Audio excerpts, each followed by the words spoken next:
ఇంకా Iran Trump మాట విన్నట్టుగానే కనబడుతోంది. ఈరోజు తెల్లవారుజాము వరకు కూడా టెహరాన్ నుంచి ఇజ్రాయెల్ ప్రాంతంలోకి చాలా పెద్ద ఎత్తున మిసైల్ దూసుకొచ్చాయి. బాలిస్టిక్ మిసైళ్లతో వెస్టర్న్ ఇజ్రాయెల్లో పెద్ద ఎత్తున దాడికి పాల్పడేట్టు తెలుస్తోంది. అయితే యుద్ధం ఆగిపోయిందని ట్రంప్ చెప్పినా అటు ఇరాన్ ఇజ్రాయెల్ ఇంకా ఆగలేదు. కొంత ఇరాన్ సీజ్ ఫర్ అండర్స్టాండింగ్లో అమెరికా మా కాళ్ళ బిరానికి వచ్చింది, మా కాళ్ళు పట్టుకుంది కాబట్టే మేము ఈ యుద్ధానికి సీజ్ ఫర్ అండర్స్టాండింగ్ అని దాన్ని ఒప్పుకున్నామని చెప్పి ఇరాన్ చెప్తోంది. కానీ ఇజ్రాయెల్ అయితే ఇప్పటివరకు ఎక్కడ కూడా బహిరంగంగా ప్రకటించలేదు.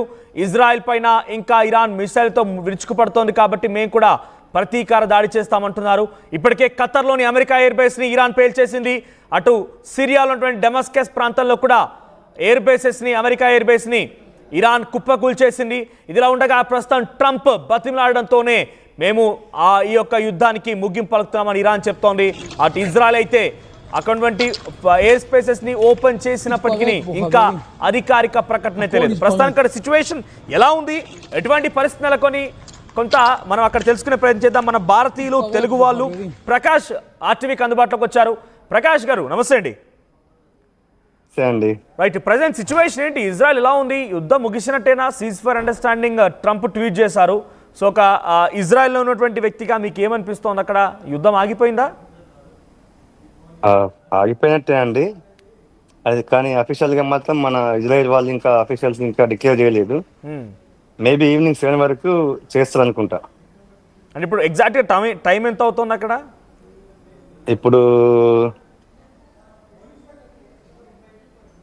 9:47 అవుతుంది. ఓకే, 9:47 ఎగ్జాక్ట్ టైం అక్కడ. అంటే సుమారు ఇక్కడ మాకు 12 గా వస్తుంది, 12:17 అంటే 2.5 hours. సో 2.5 hours డిఫరెన్స్ ఉంటుందండి. ఇప్పటి వరకు ఎక్కడ అఫీషియల్ ఇంకా అనౌన్స్మెంట్ లేదు. నేతన్యాహు కానీ అక్కడి ఇజ్రాయెల్ అధికారులు ఎవరు అనౌన్స్ చేయలేదు సీజ్ ఫర్ అండర్స్టాండింగ్ అని. లేదండి, ఇజ్రాయెల్ ప్రైమ్ మినిస్టర్ అనౌన్స్ చేయలేదు, అఫీషియల్స్ కూడా ఎవరు అనౌన్స్ చేయలేదు అఫీషియల్ గా. కానీ ట్రంప్ చెప్పింది ఏంటంటే ఈవినింగ్ 7 వరకు చేస్తారు అనుకుంటున్నాం. ఓకే, అంటే దాదాపుగా అయిపోయినట్టే, కానీ అఫీషియల్ అనౌన్స్మెంట్ రాలేదు. అంతే, అయిపోయినట్టే అండి. ఓకే, ఈరోజు తెల్లవారుజామున కూడా ఇరాన్ ఇజ్రాయెల్ పైన దాడి చేసింది. టెల్ అవీవ్, బీర్షెబా ఈ ప్రాంతాల్లో దాడి జరిగినట్టు తెలుస్తోంది. సో మీరున్న ఏరియా ఎక్కడ? అక్కడ ఎటువంటి సిచ్యువేషన్ ఉంది? మీరున్న ఏరియాలో నిజంగా మిసైల్స్ వచ్చాయి తెల్లవారుజామున వరకు కూడా? అవునండి, కంటిన్యూస్ గా ఎర్లీ మార్నింగ్ 5 స్టార్ట్ అయిందంటే 7 o'clock వరకు అయితే మన యుఎస్ ప్రెసిడెంట్ ట్రంప్ ఏం చేశాడంటే ట్వీట్ చేశాడు. ఎప్పుడు మిడ్ నైట్ మన ఇండియా కాలమానం ప్రకారం 3:30 ఆ ప్రాంతంలో 3:30 నుంచి 6 hours లోపల సీజ్ ఫైర్ కావాలని చెప్పేసి మధ్యవర్తి ఖతర్ వాళ్ళతో అఫీషియల్తో మాట్లాడి 6 hours లో సీజ్ ఫైర్ కావాలని చెప్పేసి ట్వీట్ చేయడం జరిగింది. సో 6 hours అంటే ఇక్కడి కాలమాన ప్రకారం 7 o'clock. So 5 o'clock early morning start చేశారు. 2 hours కంటిన్యూస్ గా రాకెట్స్ చేస్తూనే ఉన్నారు. మీరున్న ఏరియా ఎక్కడ? మేము రమద్గాన్ అండి. రమద్గాన్ టెల్ అవీవ్ కిందకి వస్తుంది. టెల్ అవీవ్ ప్రాంతం దగ్గరికి వస్తుంది అది. టెల్ అవీవ్ ప్రాంతం, అవును. ఓకే, మీకు కనిపించాయి మిసైల్స్ ఈ 12 రోజుల యుద్ధంలో? మీరు అక్కడ మిసైల్స్ అంటే మీరు చూసారు, మీ కలరిండర్ మిసైల్స్ చూసారు, గాల్లో మెరుపులు చూసారు, మీ పక్కన కొన్ని బిల్డింగ్స్ కుప్పకూలిపోవడం చూసే ఉంటారు. ఏమనిపించింది ఈ 12 రోజుల యుద్ధం నేపథ్యంలో? అయితే నేను ఇక్కడ 12 years అవుతుందని వచ్చి ఇజ్రాయెల్లో. ఓకే, 2013లో వచ్చాను. నేను వచ్చిన సంవత్సరంలోపే 2014లో హమాస్తో యుద్ధం స్టార్ట్ అయింది. అప్పుడు 2000 రాకెట్స్ వేశారు హమాస్ వాళ్ళు, ఇజ్రాయెల్ మీద అటాక్ చేశారు. ఓకే, కానీ ఎప్పుడు భయం అనిపించలేదు. ఈసారి కొంచెం, ఎందుకంటే ఇరాన్ వాళ్ళు కాబట్టి పెద్ద బాలిస్టిక్ మిసైల్స్ కాబట్టి కొంచెం సౌండ్స్ కానీ మా ఏరియాలో కూడా కింద నేల మీద పడ్డాయి, బిల్డింగ్ మీద పడ్డాయి. ప్రాణాన్ని ఎక్కువ జరగలేదు కానీ కొంచెం భయంకరంగా అనిపించింది కొంచెం ఈసారి ఇరాన్తో యుద్ధం. కానీ మెయిన్ ఏంటంటే ఎప్పుడైతే ఇక్కడ 15 minutes ముందు సైరన్ అలర్ట్ వస్తుంది, ఓకే, మొబైల్కి వస్తుంది. At the same time 15 minutes ముందు మొబైల్కి వస్తుంది అలర్ట్. ఓకే, 2 minutes ముందు సైరన్ వస్తుంది మొత్తం ఆ సిటీ మొత్తం వినపడేలాగా. సో బంకర్లకు వెళ్ళామనుకో మనకి ప్రాణహాని అయితే ఉండదు. ఓకే, ఇన్ కేస్ బిల్డింగ్ కూలినా బంకర్ మాత్రం సేఫ్ గా ఉంటది, strong room. Okay, so bunker ప్రతి నివాసం ఉంటుంది. గతంలో చూసాం మీలాగే అక్కడ ఉన్నటువంటి ఇజ్రాయెల్ వాళ్ళు కూడా చూపించారు మాకు, మన భారతీయులు అక్కడ ఉన్న వాళ్ళు చూపించారు. బంకర్ చాలా స్ట్రాంగ్గా ఉంటుంది, ఐరన్తో మొత్తం పూర్తిగా ఏర్పాటు చేసి ఉంటుంది. సో మీరు లైవ్లీగా మీరు ఇరాన్తో జరిగినటువంటి ఈ యుద్ధంలో మీ పక్కనే బిల్డింగ్ కుప్పకూలిపోవడమో లేకపోతే ఇంకేదైనా మిసైల్లో ఒక శిథిలం వచ్చి అక్కడ పడిపోవడమో కుప్పకూలిపోవడం లాంటిది గమనించారా? లేదండి, ఎందుకంటే వెంటనే మన జరిగింది అనుకో, ఇక్కడ పోలీసులు వెంటనే వచ్చేస్తారు సంఘటన స్థలానికి, వచ్చి అక్కడ ఎవరిని కూడా రానియకుండా చూస్తారు. విత్ ఇన్ మినిట్స్ లో వచ్చేస్తారు. సో అక్కడ ఉన్న వాళ్ళని బయటకి ఏమన్నా రిస్క్ ఉంటే వాళ్ళని రిస్క్ తీయడం కానీ, ఇబ్బందులు ఉంటే బిల్డింగ్ వెళ్ళిపోయి అందులో ఏమైనా చిక్కుకున్న వాళ్ళు ఉంటే బయటకు తీయడం కానీ, సో బయట వాళ్ళని లోపలికి వెళ్లకుండా మొత్తం కంచె పెడతారు అన్నట్టు. అంటే ఈ 12 రోజుల యుద్ధంలో ఇరాన్ ఇజ్రాయెల్ పైన దాడి చేస్తుంటే భయం అనిపించింది అంటున్నారు. ఐరన్ డోమ్ లాంటి శక్తి ఉంది, కానీ చాలా ప్రాంతాలు టెల్ అవీవ్లోని ఒక హాస్పిటల్ కూలిపోవడము, తర్వాత బీర్షెబాలోని ఒక మార్కెట్ స్టాక్ మార్కెట్ బిల్డింగ్ కూలిపోవడం ఎలా జరిగింది? అంటే ఐరన్ డోమ్ లాంటి శక్తి అడ్డుకోలేకపోయిందా? అయితే ఐరన్ డోమే కాదండి, ఇక్కడ వీళ్ళకి 6 లేయర్స్ ఉంటాయి. ఓకే, 6 లేయర్స్ కూడా ఇవి బాలిస్టిక్ మిసైల్స్ కదా, ఎక్కువ సంఖ్యలో వేసేసరికి ఈ డోమ్స్ మళ్ళీ అవి ఈ బాలిస్టిక్ మిసైల్స్ స్ట్రేట్ గా వచ్చి ఎక్కడైతే టార్గెట్ పాయింట్ ఉందో అక్కడికి రాగానే వాటి నుంచి ఇంకొన్ని రాకెట్స్ బయటకు వచ్చేస్తాయి, బాంబులు. ఓకే, సో ఐరన్ డోమ్ వల్ల ఒకేసారి ఎట్ టైం 20, 50, 100 వేసేసరికి కష్టమైపోయింది. అన్నిటిని ఆపలేకపోయినాయి ఐరన్ డోమ్స్.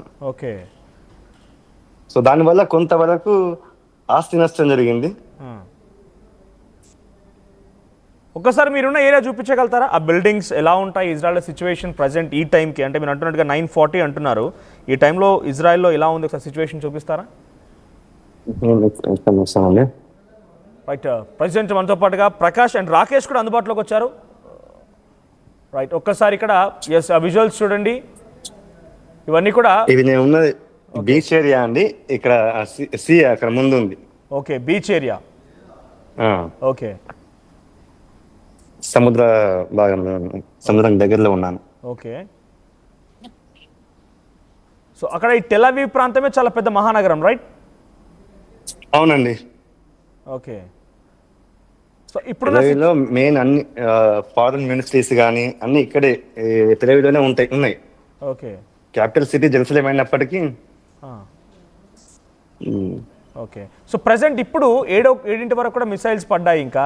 సో ఈ మిసైల్స్ వల్ల అక్కడ పోలీసులు లేకపోతే అధికారులు ఏం చెప్తున్నారు? డొనాల్డ్ ట్రంప్ ట్వీట్ తర్వాత పోనీ ఇజ్రాయెల్ దేశస్తుల యొక్క అభిప్రాయం ఎలా ఉంది? డొనాల్డ్ ట్రంప్ యుద్ధాన్ని ఆపేశాము అనేటువంటి ప్రకటన చేసిన తర్వాత వాళ్ళ రియాక్షన్ ఏంటి? అయితే అఫీషియల్ గా వచ్చింది అంటే మాకు తెలిసిన ఇన్ఫర్మేషన్ ఏంటంటే, ఇక్కడ బెంజమిన్ నెతన్యాహు అంటే ఏ అఫీషియల్ ని కూడా మాట్లాడొద్దని చెప్పేసి అంటే మాకు ఇచ్చిన ఇన్ఫర్మేషన్. సో మేమేమనుకుంటున్నామంటే మేబీ గాజాలో ఇంకా కొంచెం హోస్టేజ్ ఉన్నారండి, లైవ్ గా ఉన్నారు.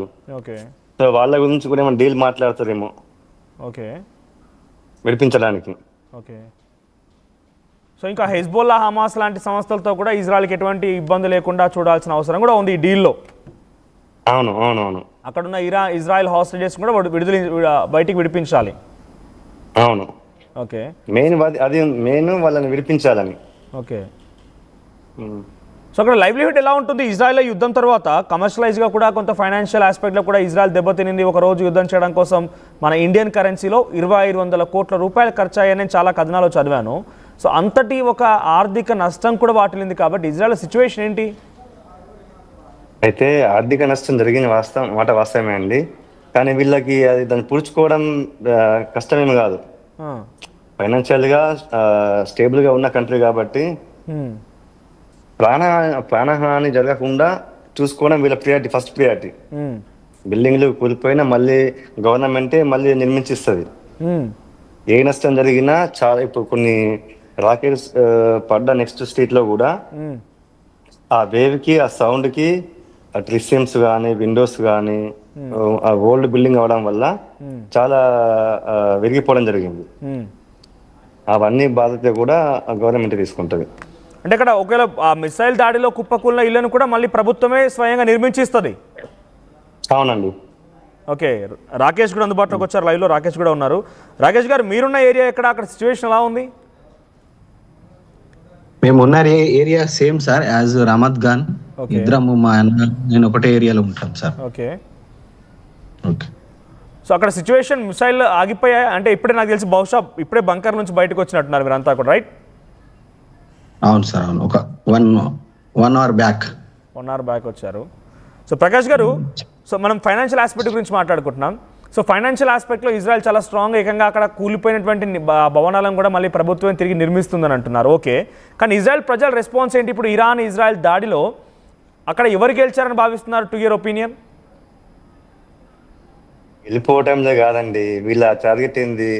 వీళ్ళకి ఇరాన్ ఒకవేళ అణుబాంబు తయారు చేస్తే, న్యూక్లియర్ వెపన్ తయారు చేస్తే వీళ్ళకి ఎప్పటికీ థ్రెట్ అని, అంటే వాళ్ళు డైరెక్ట్ చేయకపోయినా ఇటు హిజ్బుల్లా, లెబనాన్లో ఉన్న హిజ్బుల్లా ద్వారా కానీ, యెమెన్లో ఉన్న హూతీం ద్వారా కానీ, గాజాలో ఉన్న హమాజ్ వాళ్ళ ద్వారా కానీ అటాక్ చేసే ప్రయత్నం చేస్తుంది.